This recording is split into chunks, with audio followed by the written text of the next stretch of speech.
Magandang buhay mga kapatid. Welcome back sa ating channel.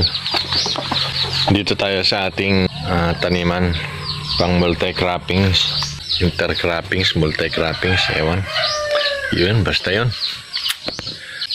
Tapos tayo kahapon maglagay ng kawayan tapos yung tali. Yan. Ito. Paikot tapos dito. Lagyan natin. Ito kawayan diretso. Mamaya tatabunan natin yan. Basa pa yung lupa eh. Yan. Napagbutas na rin tayo. Ang pagitan nga pala nitong ating poste, yan, ang straight line na yan, 4 meters.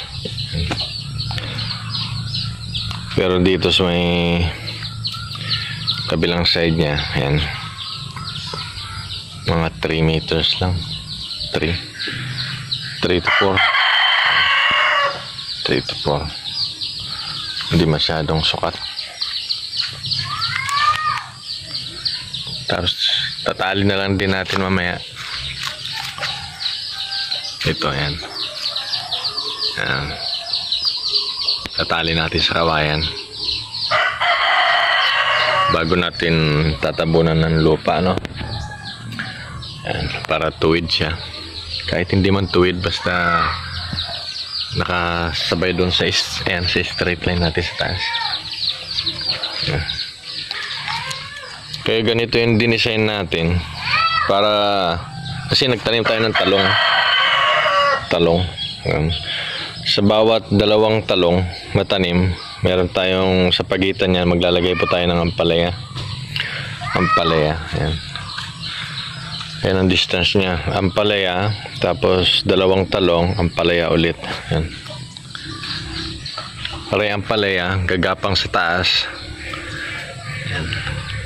Tapos sa baba, meron tayong talong. Meron tayong tanim na gumagapang sa taas. Meron din tayong tanim na hindi gumagapang sa taas. Kaya tinawag natin na multi-croppings. Umulan.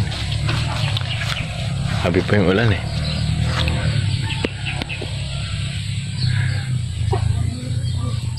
Siguro ang sukat nito 4.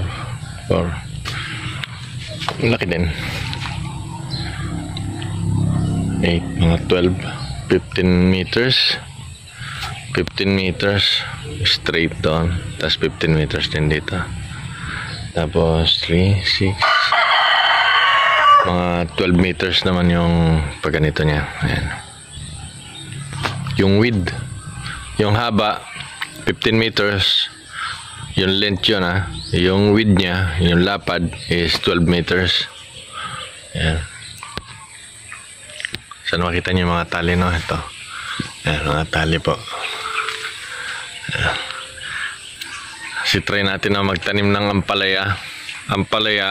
Tapos dito sa side, upo. Tapos dito sa side na to, pwedeng kalabasa. Try natin yung gumagapang naman sa taas na kalabasa. Ayan. Yan lang po mga kapatid, no? Pinakita ko lang. Mamaya maglalagay po tayo ng trellis, no? Straight doon. Pupunta ron. Tapos doon, lagyan din tayong trellis, no? Yan lang mga kapatid, update ko po kayo rito, no? Makikita niyo po pag may tanim na.